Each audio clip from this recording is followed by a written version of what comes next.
Set.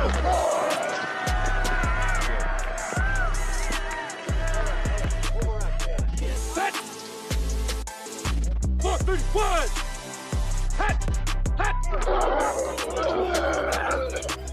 What's up, everybody? Welcome to the Sunday Morning Quarterback. Today we are 5 pastors who love ministry, leadership, and sports. Today we have the one and only Dr. Jonathan Akin repping his Power T. You doing all right today, sir? I'm doing great. Thanks for having me. Yes, sir. John, I brought a Cowboy fan, but we can't wear our Dallas Blues after that butt whooping we took last week. How you doing today in Virginia? I'm carrying on the 49ers red here. Brock Purdy put it out. Oh, what a bandwagon fan. Dad, what did you think of that garbage last night? Nashville Titans finally got a new coach. How are things going down there? Optimists. The people are excited. We're still licking our wounds. Vrabel's a great coach, but, you know, we're encouraged. And then Paul trying to send me Dak memes last night when Tua is all out, too. Paul, did you have a good day at church yesterday? We did, man. It was really encouraging. Had 2 baptisms yesterday, which is really great to kind of cap off the end of January, which is awesome. So really good Sunday, and the Dolphins are still frozen in Kansas City, but that's okay. They are. Well, hey, let's dive in, fellas. Man, what a big football weekend.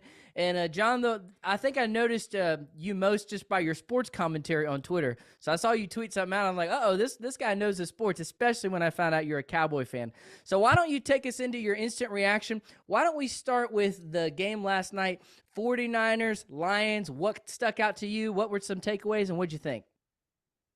Well, I think so. One, I was pulling for the Lions, but honestly, it was difficult for me to pull for the Lions after all the garbage that came out of the Cowboy Lions game. Yep.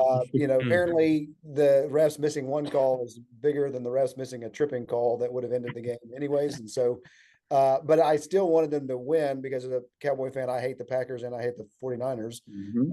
And so nobody hates the Lions because they've never done anything. But my instant reaction is that you live by Dan Campbell, you die by Dan Campbell. Yeah. And it's just like, bro, can you not kick a field goal? Like, the same thing, like it was pure, I don't know what you call it, arrogance or cockiness or just bravado to go for the 2-point conversion against the Cowboys once you got backed up. Last night, I mean, he obviously the drop pass turned the momentum of the game, but if you take the points that you've been given, then we're having a different conversation today. The wheels came off. The 49ers and Brock Purdy continue to be the luckiest team in the league in terms of just absolute meltdowns by the Packers and the 49ers. And so, that's where we're at.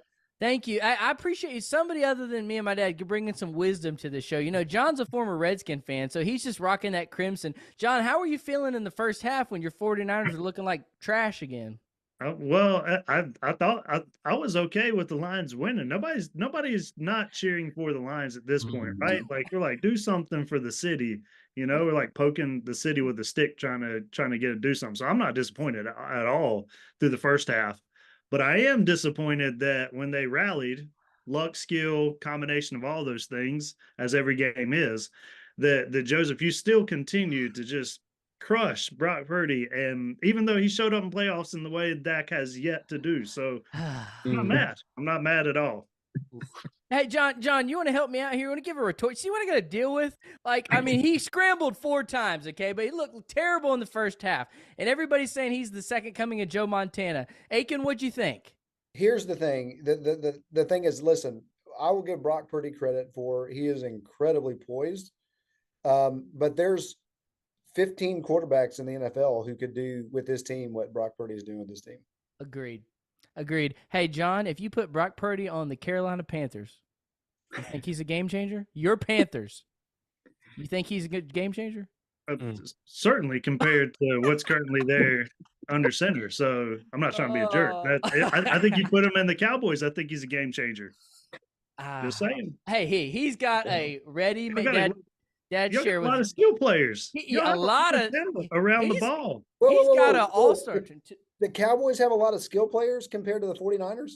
Not compared to the 49ers, just compared to most teams in the NFL. No. We don't have – listen, what has been exposed for the Cowboys is we have a number 1 wide receiver and nothing else. Yes. A decent offensive line. Defense. We watch – we know the defense should have showed up better than Just saying. Sure, I'm talking about skill players on offense. We don't have a number one running back. We don't have a number two receiver. Nope. We've got an up and coming tight end.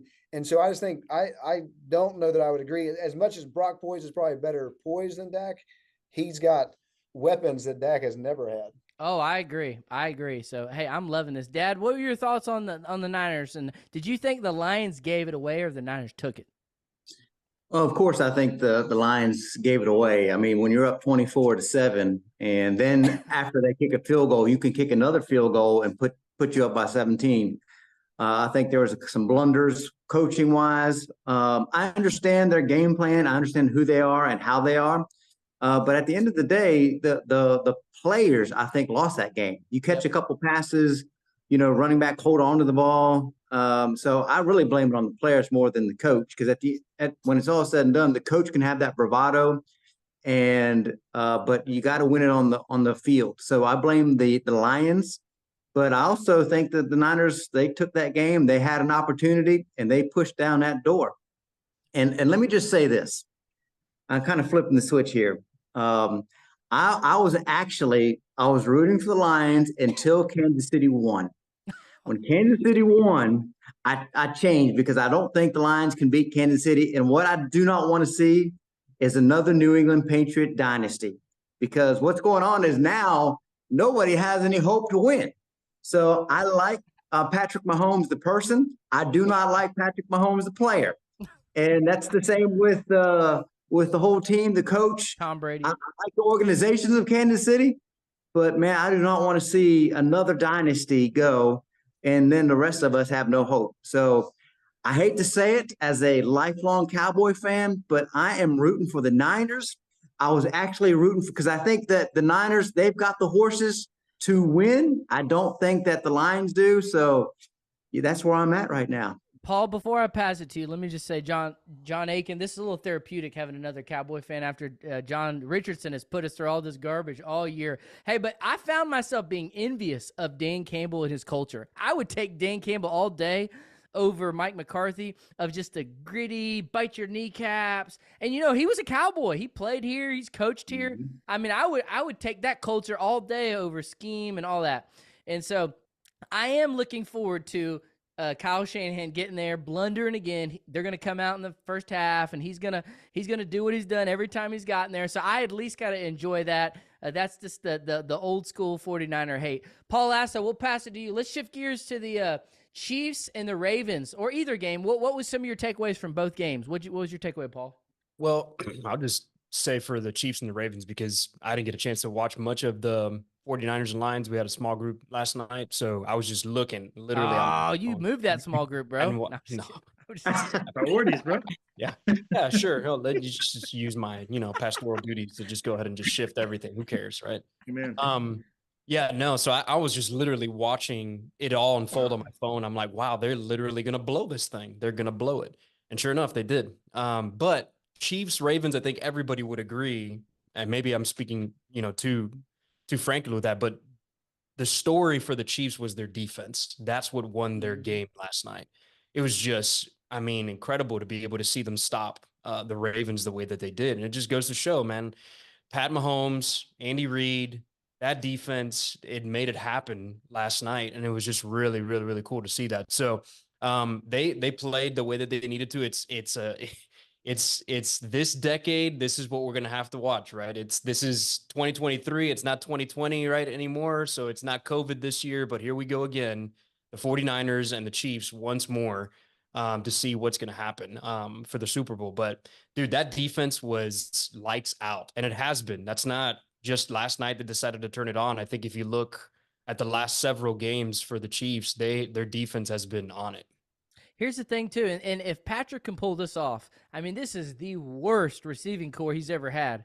And if you're thinking back to all year, they're just nothing. And, man, when the playoffs get here, he gets them to flip that switch, and him and Andy dialed some sick calls up. That little alley-oop pass, he was, even though they didn't score a lot in the second half, he was moving the ball, converting. So let's preview Akin. I'm going to pass it to you unless you have something you want to add here. Go ahead. Yeah, they didn't score any in the second half. Yeah, they didn't score any, but hey. No, they had three and outs. They were pitiful in the second half. Here's the bottom line is this, and I know this is probably makes people uncomfortable. Lamar Jackson is he's a way more athletic Tim Tebow. I mean, that's the bottom line is he cannot throw the football. I mean, he's not a great thrower of the football. That was clear last night. It's been clear in most of his playoff games. He was pathetic in the first half of last week's playoff game. Yeah. And was able to come around. He's a great runner of the football. He's not a great thrower of the football. And so that was the difference in the game. The Ravens had every opportunity, but they turned the ball over. When the Chiefs don't turn the ball over, they don't lose. And Mahomes did what he had to do in the first half, and they shut it down in the second half. So yeah, and they did look trash, but that nice little third down. I mean, when he needs it, they got it. Hey, let me add something. I agree with them. I also, in the first game, I said it was the players, not the coaches. This game was the coaches because they came in as a number one running team and they did not run the ball at all. And if you remember the Buffalo, they didn't run. If you remember the Buffalo game, Buffalo ran all over Kansas City and they got in trouble for doing the same thing. They stopped running the ball and started throwing the ball. And so, and not only that, but I think Lamar is a much better passing with slants and short routes, and they didn't do any of it. So they stopped running the ball, and then they started throwing the ball deep, which is his worst passing percentage. So I thought the game plan was terrible. Yeah. And of course, that defense after the first quarter, I think they scored 3 points. Mahomes had 69 yards in the second half passing.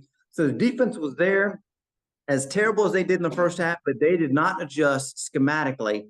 And they allowed Lamar to do what he's not good at. And so, Lamar has a huge part of that loss. But I think the coaching was right there. They did not help him at all. Yeah, he's definitely not a sit back there pocket passer. And Odell Beckham, nothing. All right, Akin, why don't you? I was just gonna say they ran the ball 16 times. 16. Yeah, that's it. Running team, which was not the story the week prior. That's not what they did. It's just odd. I don't understand that. We can add in there that just a lot like Michael Vick, Lamar's going to fill the stands, but he's not going to fill the trophy case. I think that's just the case at this point. I think we've seen it. Comes to the crunch time, it folds. You go, maybe it's just not where you win. Winning is a skill. Hey, and there's multiple quarterbacks you can't win, not just the ones dressed with the star. Just throwing that out there. Let's preview the Super Bowl. Akin, what's your early thoughts? We got Chiefs and we got Niners rematch. How you see it shaking out? Yeah, the only guy who can consistently eliminate Patrick Mahomes is the GOAT, Tom Brady. He's not playing in this game, so the Chiefs are going to win. I mean, as much as I would like for them not to win, and then let me just throw this out there real quick. Can you imagine? Like, people are trying to talk about if Mahomes can get in the GOAT debate with Tom. Can you imagine in the LeBron Michael debate, if they had played twice in the playoffs and Michael had eliminated LeBron both times? Because that's the debate we're having right now. And so, but no, Patrick Mahomes, I would not bet against him, and I especially would not bet against him with Brock Purdy. Although that first time Pat Mahomes got a raw deal because Tom threw a pick and they called it back.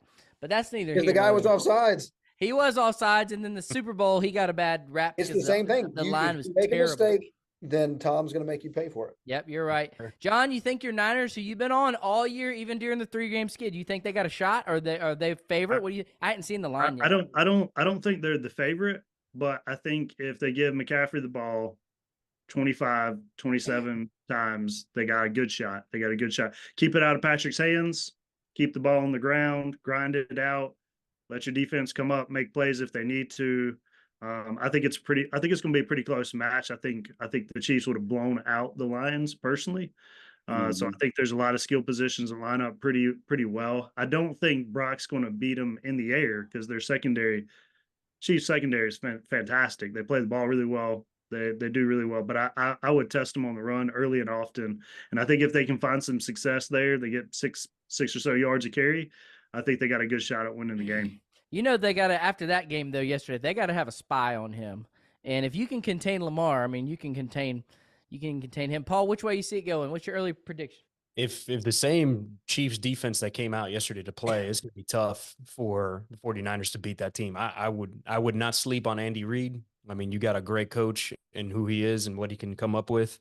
I think that there is some unfinished business for San Francisco. I mean, they're going to come in wanting and hungry, but at the end of the day, I think I wouldn't sleep on the Chiefs for this game. I mean, they're championship ready. That's just something that, to John's point, I mean, they win and they're not fazed by this kind of a moment. And so you're going to have an opportunity, I think, to see them once again be back in the Super Bowl and actually win another one. And it's crazy. It is Pat Mahomes has not really had a good Super Bowl, like where he's just tore it up. He's actually struggled in pretty much every Super Bowl game. Dad, which way you see it going? I'm going the Niners. I think they got a lot of studs. They're coming in with a chip on their shoulder. I think they're going to come in with a scheme. If you look at it, they scored 24 points last week. They scored or 17, then they scored 24 against the Bills, and then who knows what they did with Miami. That was just the ice bowl. But the offense is not putting up numbers. So the Niners know, listen, we got a defense as good as the Bills and as good as Baltimore. We got studs everywhere. They got great linebackers to try to hang with Kelsey. So I think if they, in their mind, there's like, look, if we can get 24 points, we can win the game or we'll be right there. And so I think they're really going to take a step back and really try to put a good scheme in for Brock Purdy. And I think if Brock can play clean, he doesn't have to win the game. Studs all over. If he can just deliver, if he can play clean, I think they win the game. What is it with all these teams playing zone on Travis Kelce? How many times you got to see him just shred people? Man, that's just. That's over and over, and I don't understand. Just looking for opportunities to cut to Swift up in the box every other segment. So it's a scheme, man. It's a scheme. I wanted to know about that, like, because there's one other team in the National Football League that knows how to deal with, cuts like that constantly go to another person that has absolutely nothing to do with what's going on in the field. So I wanted to ask you guys, like, how do you guys deal with that with Jerry Jones? Because that's like, if he's eating a chicken finger, they're showing Jerry Jones. So I mean, it's either Taylor Swift or Jerry Jones. So how do you guys deal with that? I was just curious. All this talk about the Niners, John's Niners, as many Super Bowl appearances as they've had, they haven't won a ring as long as we have. So that's all I got to say to that. I get all that. I'm just curious. Hey, we're over Jerry. We're over his promises. That's your biggest problem is Jerry. That's your problem. We're over Jerry. So, it just makes me upset talking about it. He tried to switch the momentum by honoring Jimmy Johnson this year. It looked like it was going to work, and then we screwed that up too. So. Oh, man. All right, let's shift gears. Akin, I'll pass it to you. As a Tennessee fan, how do you feel since we've recorded? We are now in the post-Saban era, so we got Harbaugh moving out. We have a moment, please. We have a moment for Saban. Saban's out. Harbaugh's out. We're opening up to a 12-team playoff. How do you feel as a Tennessee fan and just across the landscape moving into this season of college football? Well, to be clear, I'm primarily a Miami fan, and so I feel pretty good for Miami and I live in Knoxville and live with a Tennessee fan, married with a Tennessee fan. And so I think everybody's encouraged and is hopeful that Alabama is going to take a step back. I mean, the guys that were running Indiana, like 2 years ago or whatever, are now running Alabama. So hopefully they'll take a step back. But the problem is, all these guys are wanting to get out of college because of NIL and transfer and all those stuff. And Kirby Smart apparently has figured out the cheat code. So, and I don't have any real confidence that Tennessee is going to be able to overcome Georgia. So I think they're good enough to compete to get in the 12-team playoff. I think Miami, if they keep stacking recruiting classes like Mario's doing, and getting transfer portal quarterbacks like we did this year, can compete to be in it. But as far as competing to here's the bottom line too. People wanted to pull the plug on Harbaugh back during COVID and said he's a bust. He's not going to ever change. It took him 8 to 9 years to get Michigan where they were consistently beating Ohio State and even making into the playoffs, and still were kind of wetting the bed there. And so there's not that long on ramp that most guys have. And so we've got to be, most teams to be way more patient and try to just build culture and stack these things. And in NIL transfer portal world, you can do some of that, but some of that becomes difficult. So I'm just hopeful for a better TV product, more competitive games. I thought the first 2 games this year in the playoff were fantastic. And I'm hopeful for more of that. So I'm excited about it. I agree. John, what do you think? I'm thankful. You know, I picked Michigan. I'd like to pick San Francisco. I'd like to go 2 for 2. I'd also like to pick the Tar Heels to pull it out this year in the tournament. Just throwing it out there. First time running 9-0 in the ACC since 2001 season. It's been a while, right? That's a shout out Sean May and Raymond Felton, right? Yeah, we're going way back before then. So, but nonetheless, I think if you're looking at it, it's got to be cumbersome, right? It sounds a lot like living in the belt buckle of the church, where members just kind of switch back and forth between churches. You're like, wait a second, invest, and they go down the street or whatever, and they come back and they move back, and you're just like, well, wait a second, what happened here? I think at some point they're going to have to put some kind of cinch down on this, right? Like at some point it's going to get out of control, and people are going to be like, man, there's no committal. I'm spending time and money and energy. And I also think maybe just the purist or old school, whatever it may be, like, we just forget that somewhere along the way, this was about a college degree and education. And flipping all over back and forth, it's like, oh, well, the sports has become more important clearly than the educational institute or whatever. And it's kind of disappointing, both for the fan base and the people graduate from these schools, and also just the chance you have to go, hey, man, college football and going pro and other things may not be for everybody. What are you going to do to set yourself up for the future in a helpful way? So I'm not a big fan. Dad, what do you think? Well, I think for one school, with these two coaches leaving, they're saying hallelujah, and that's Ohio State. Ohio State, now you don't have Michigan, and big bad Bama's gone, and then you have Georgia there now. But you know, SEC's, they've got a lot of good teams. Texas coming in, so the Big Ten's got USC, right? And they got some teams. But USC's kind of weak. You know, you got some teams that are kind of weak, and so Ohio State's always been that. They're right in the middle. They usually have, you know, good offense, good defense. But now, you know, those two coaches are gone. SEC can battle amongst themselves, and they'll be on the other side waiting for whoever. But I'm excited to see the playoffs. I think you're going to see some young teams that would never be able to have that spot. So I'm excited for that.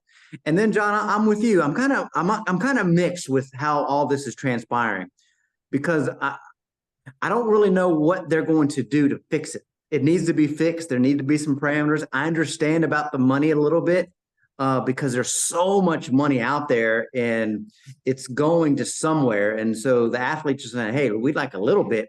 And so I don't know how to wrap my mind around that, but they're going to have to figure out something. But if you don't have a lead person in the lead organization, NCAAs, they're all over the place. I don't know how they're going to get there, but there's so much money. I think if they don't, it can be like a big snowball going down the hill, and it just goes too fast and just obliterates everything. So I'm not sure what they're going to do, but I do think that the playoffs 12 system is going to be fun to watch. New teams. Ohio State, I think, is excited more than anybody else. They've got money, culture. They've been banging on the door. So I look to see some good stuff next year in college football. Yeah, it'll be interesting to see too, like, what's the law stipulation? Like, okay, you can get in and lose 2. Is it 3 is the law stipulation? You know, the conference championships, which Chip Kelly, I can't explain the whole thing, but he put a theory out there on how to break up the conferences like East and West. It was very fascinating if you didn't hear it. So I think that'll be interesting. Paul, the real question is, does Miami make it in the first year? Dude, look, I'm with John. You know, Miami, it's going to take some time. It just is.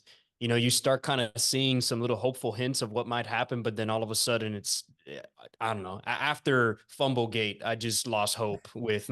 Hey, I got a question. From one Miami fan to another, John Akin, were you awake during the Fumblegate? Because Paul had to preach the next morning, and he didn't even watch it live. He found out before his sermon. I was livid at like 5 a.m., man. I was like, why did you just not kneel? I don't understand I was preaching the next morning. My family was with me. We got into the hotel at halftime, and I watched it on my computer, and I literally said, when they fumbled it, I said, we're going to lose this game. This is unbelievable. And it happened. Dude, you got 2 teams living in the glory days, Miami, Dallas, and then your third team, the Vols. Man, that's just tough. I don't think I could take that much losing, but Yeah. anyway. Hey, as we wind down football season, just a side note here. I don't know if y'all saw, but Luka put up 77 the other night, and then we had Embiid 72. So NBA is in full swing, and as once the Super Bowl winds down, we'll start talking some college basketball, some NBA, which we love. But anyway, let's segue to ministry and leadership. Two things pastors love, and that's kind of why we talk about this. We talk about some fun sports up front, and then just some practical ministry and leadership on the back end. But before we jump in, John Akin, why don't you just share real briefly, like a little about your family and what you're doing at Carson Newman? Yeah, I'm married to Ashley. We have 3 kids, senior, freshman, and fourth grader. And I'm the vice president for church relations and campus ministry. So just like the pastor of the campus at Carson Newman, which is a Baptist school east of Knoxville. Very cool. Very cool. Well, 2 things we want to talk, and we'll just kind of let it flow organically. But now we're, about through January. And so I wanted to talk a little bit about church trends that we're seeing, some positive, some negative. And then if we have a second, we'll talk about pastors and delegation. But John, in your position, you see a wide variety. I know you just got out of an interim role and probably do some consulting and keeping your ear to the ground and also being tied into the education of young ministers and pastors. What are some positive and some negative trends maybe that you're seeing thus far, or that you're hearing about, or you're seeing in real time that you've noticed? Yeah, and so I do work for the North American Mission Board, overseeing a leadership training institute. And so I'll say one positive. I think we're seeing young pastors. There was a reaction to where it was, I think, in some ways helpful to the religious right, where pastors didn't want to talk about politics in the pulpit, but I think that pendulum swung too far. And I think there's a way to, in a gospel-centered missional way, to engage politics. And that I think our people need to be shepherded in that way, and to be thinking about how to engage as Christians politically. And we just basically vacated that space and left it up to progressive and left-leaning Christians, who their churches had no problem talking about politics and having politicians come in. And so I'm seeing a lot more gospel-centered engagement there. And so I find that to be incredibly helpful and encouraging. A negative trend, and this is probably not something that's being written about in magazines or, blogs or whatever, Twitter or whatever. Again, it's a pendulum swing. When I was young, and my dad's in ministry, like your dad's in ministry, people would use these phrases about pastors who were overworking and neglecting their families, to where they would say, well, the church is a mistress who's stealing my dad from the family or whatever. And so pastors were like suffering burnout and overworking. I feel like with young pastors, the pendulum has been swung to where now a lot of pastors are underworking and talking, like I've had pastors talk about rest and sabbatical who aren't putting in 40 hours a week that I'm consulting with. And it's even 40 hours a week. And so it's like, we've got to be able to have a balance between being there. 1 Timothy 3, qualified because we're good managers of our household. We're loving our wives well. We're loving our children well. We're not, the church is not a mistress, and I hate that language, but we're also not using that as an excuse to be lazy and to not shepherd at the level that we need to shepherd at. And so those are 2 things that I'm really dealing with young guys that I'm talking to a lot right now. Interesting. Paul, you want to follow? You can speak to any of those or any that you're seeing. No, that's helpful to hear. Just to be able to kind of see what some of the guys are struggling with and all the rest. I can't say that I've not heard that.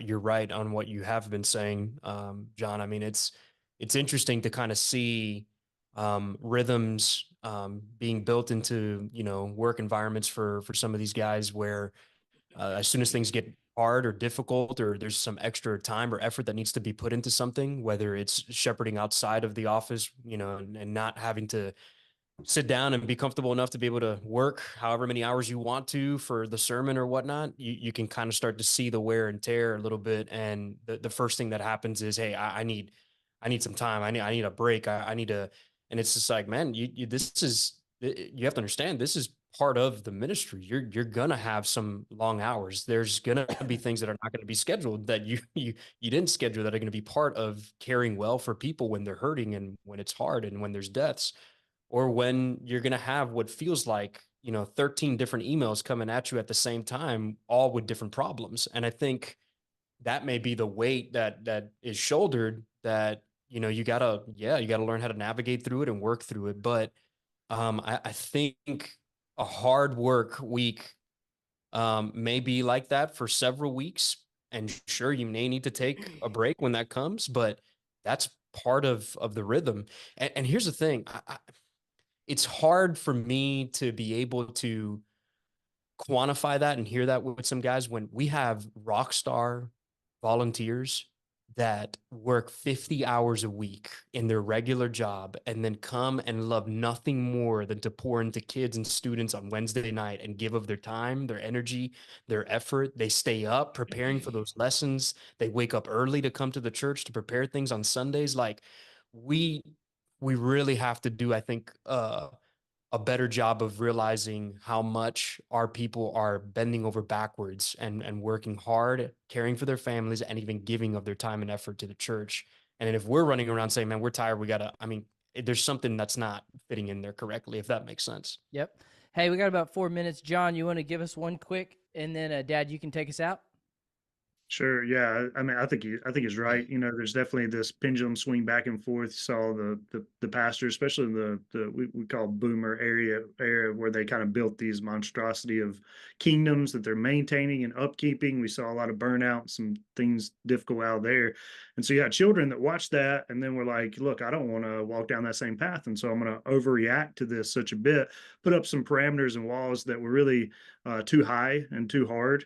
And not enough gospel grace in there. And I think if your work is as worship, and not just income to put things together for your family, but if you see it as worship, I think there's going to be moments where you're going to be, like Paul said, you're going to be pouring yourself out and exhausted. But I also think part of the issue is, at least in our valley, we have a lot of pastorless churches right now. We've not done a good job of raising up new elders to fill these roles of these churches. And the pipeline's dry in a lot of different places. I think we have about 30 in the valley where I'm at. And so, and some of that's because the work is hard and it's not as socially acceptable. And there's a lot of different factors pushing in on that. But I think some of that is also maybe seeing some of the burnout and the frustration and the lack of community for the pastor at the top that people don't want to dive into. And so I think, moving into 2024, I think the rebalance is going to have to happen to raise up some new aspiring pastors, and then look for ways to plug them in healthy rhythms instead of just boundaries all the time. Dad, 1 minute and you can take us out. Yeah, I'm going to do something different. And it's not really a trend that's just here lately, but it's been for a while. But I think with the millennial group, particularly where I'm at here in Nashville, when people are becoming aware of their sin, in need of a savior, it's not necessarily now just one sermon, hit the altar and come get saved. It is work by pastors, teachers, people who love the Lord, and noticing and doing the extra work to be aware of where they are spiritually. And so for me and for others in our area, we've just noticed when you put forth the time and really see where your church is at, particularly new people, and really engage them where they are spiritually. And then you begin to work and invest and go to coffee and go to lunch. It is a longer process now to bring somebody to the Lord. However, it seems to be more genuine and more real than just a momentary altar call. So I'm still for altar calls. I do them when I feel the Holy Spirit lead me, but more importantly, I'm really, taking a look at where our people are at and working hard spiritually to take them on their journey that God's going. And then, when they come to the Lord, it just seems to be true and authentic. Put the work into people. It's going to be fun next few weeks as we prepare for the Super Bowl. Dr. Akin, thank you, sir. Everybody, y'all have a good day. We'll see you in 2 weeks.